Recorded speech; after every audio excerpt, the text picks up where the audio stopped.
Yo, hope everyone's having a great day. In this video, I'll be going over how I animated this fight between Luffy and Blackbeard.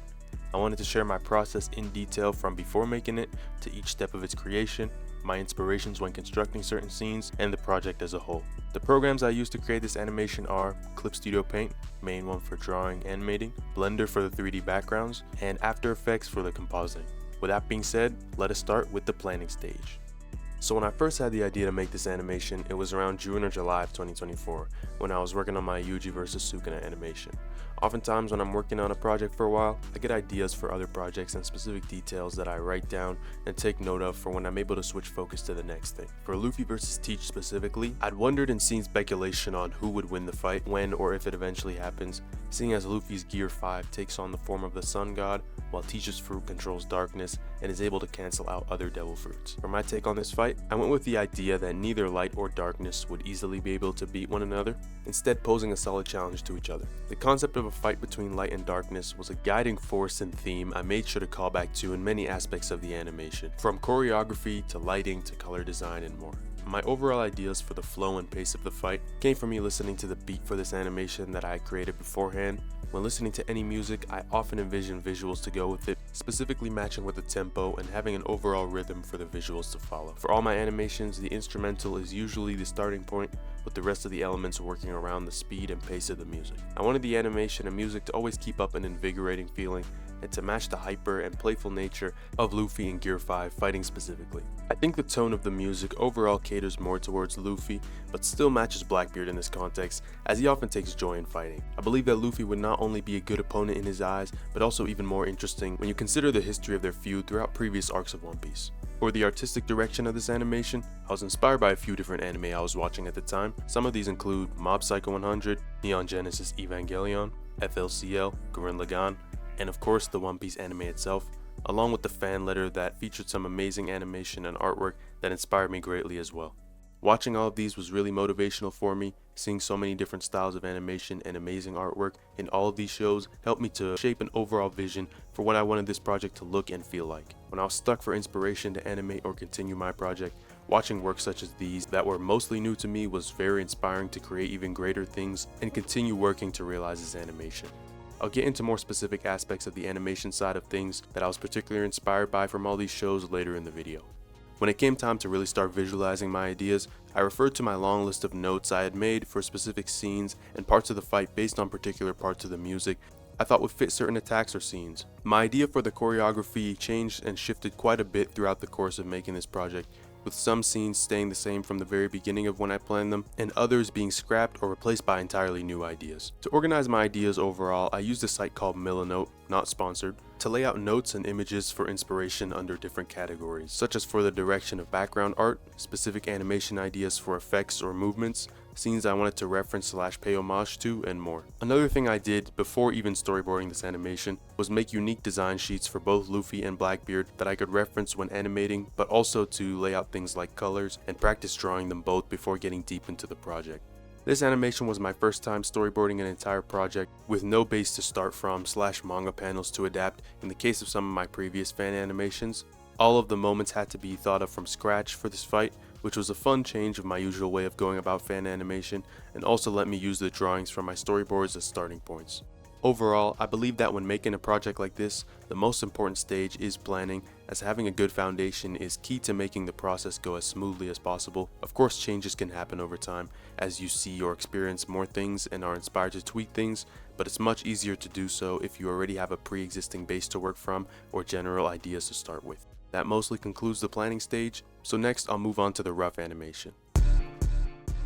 My process for creating rough animation or layouts often involves thinking of the motion beforehand, and in this project referring to the storyboard for parts I had laid out. I was quite flexible with the storyboard for many parts, however, due to my ideas changing for certain scenes over time, or being happier with my outcome when actually animating and sticking with what I came up with instead of setting the angles, poses, and ideas from my boards in stone. Some scenes, such as the rotation spin part before Luffy headbutts Blackbeard, I opted not to storyboard and even went with a completely 3D rough base due to it being a direct reference to scenes from FLCL, which used a similar method for their creation. The cleaned up line art for the scene was done in 2D later, but my rough process was different from most of the other scenes in which characters are drawn completely from rough to clean up in 2D. This method of 3D based referencing is something that I have experimented with in the past for some of my other animations. Oftentimes I would find myself overly relying on it to depict dynamic movements though, and opted to tone it down in my recent work. Only using this approach for scenes, I intentionally want to give a very consistent volumetric look. For the majority of the cuts, I mostly draw the movement with very rough stick figure like characters, and then depending on the details of the scene and if I wanted to include more in the rough, I would draw in things like facial expressions and clothing during this part. My roughs are typically very simple when it comes to detail and more so stand to lay out the motion of the animation. Since I do all processes of the animation creation solo, I also try to minimize the time within reason while still not rushing my ideas or sacrificing too much of the quality. So doing a much simpler rough and improvising some of the details during the cleanup was the approach I opted to go for. Some things like effects animations I would also skip doing a rough pass for unless the scene called for it. That brings us to the cleanup / line art stage. Drawing over the rough animation in a more readable fashion is the stage for my projects that leads a scene from being mostly just movement to a realized cut. Within the cleanup stage, I try to make my line art reflect the style or tone that I'm going for while touching up or adding missing details from the rough pass. This stage can often be more time consuming than the rough animation due to it involving a lot more care and meticulous placement of lines.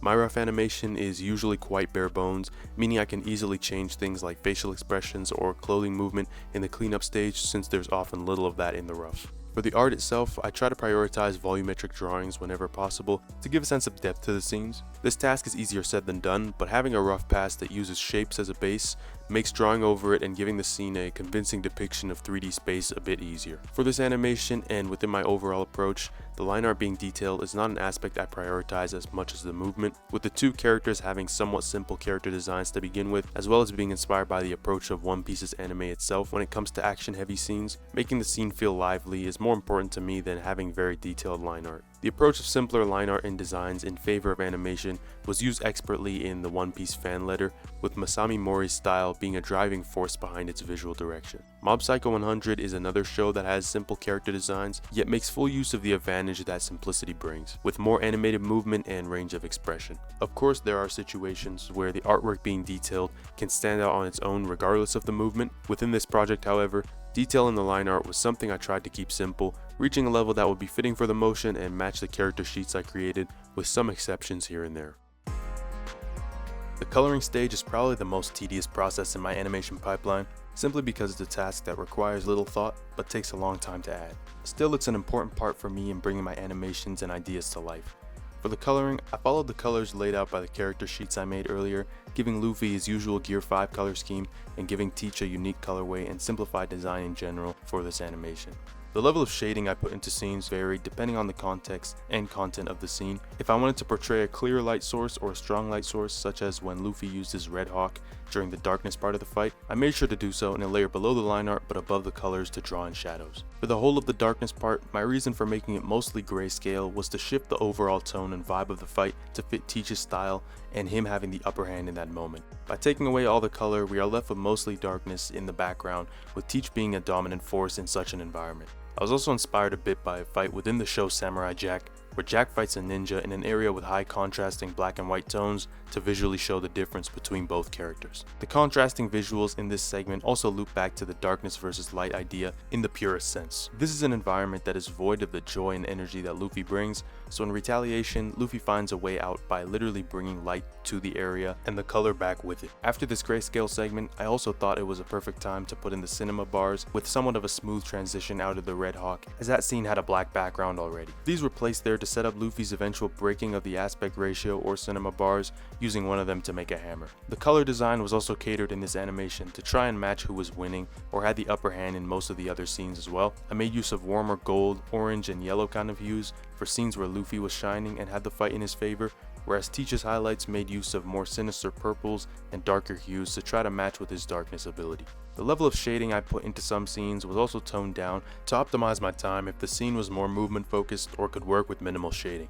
For scenes like these, I opted to use a Kagenashi or shadowless style, an approach with only flat colors and no drawn shading. For some scenes, I went full shadowless, and others used color gradients when compositing to supplement the lack of shading. Examples of this style in anime include Jujutsu Kaisen's Megumi vs Toji and Jogo vs Sukuna, and in Naruto Shippuden with Obito vs Kakashi and some other fights. This style allows for better focus on the movements and shapes, and is also much more optimal for time when wanting to allot more effort into the character's motion rather than detail. I wanted to briefly go over the backgrounds and my vision for that aspect too. For this animation, as well as my last one, I had tried to make the 3D backgrounds match more in the vein of 2D animated backgrounds. The background environment in these scenes are drawn frame by frame in the same way as the foreground characters. This approach allows for more freedom when it comes to camera rotations and movement throughout space, as opposed to a still background painting. It still has that charm of being hand-drawn, unlike usual 3D backgrounds. Therefore, in going for a more drawn or painted style for the 3D backgrounds, I feel I'm able to blend them better with the 2D background animation that I do here and there within my project.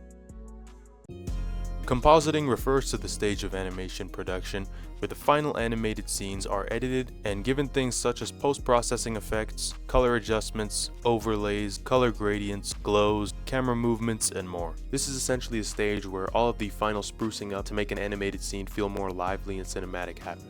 Within my compositing process, I tend to make a lot of choices when it comes to making all the elements of the animation blend cohesively and flow as a complete experience. Usually, I like to give a lot of attention to the color design and making characters feel one with the environment and its colors. This involves adding glows and gradients to the frames of animation that would otherwise have flat colors. The camera aspect of compositing is also just as, if not more important to me, specifically when it comes to moments that call for camera shake or making the camera follow a character's movement to give a more energetic and immersive feel. I really enjoy when the camera or positioning of the frame follows movement in a way that mimics handheld camera work. You can see this approach in quite a few notable fight scenes, some of my favorite examples including Mitsuo Iso's cuts in the end of Evangelion, during Asuka's fight against the Eva series, where the camera really feels like it has weight at times and is following the movements of the characters and subjects in such a natural but immersive way, making the viewer feel each motion and giving weight to all of the attacks. The action within Cowboy Bebop's movie, and even some cuts within the show itself, animated by Yutaka Nakamura, also use a similar technique, which really fits the close quarters action perfectly,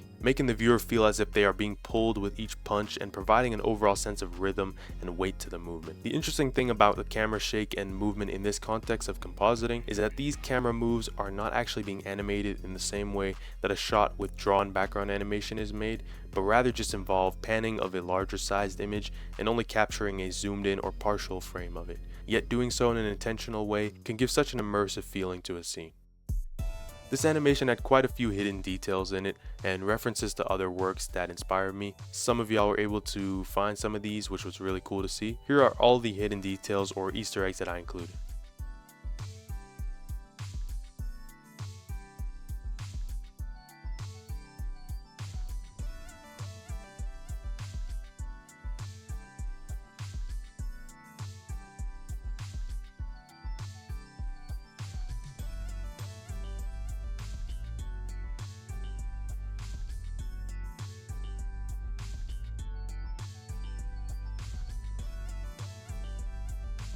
Let me know which of these you noticed or didn't notice in the comments. This animation in total took me about 6 months or around 110 plus hours to make, and I'm quite proud of how it turned out.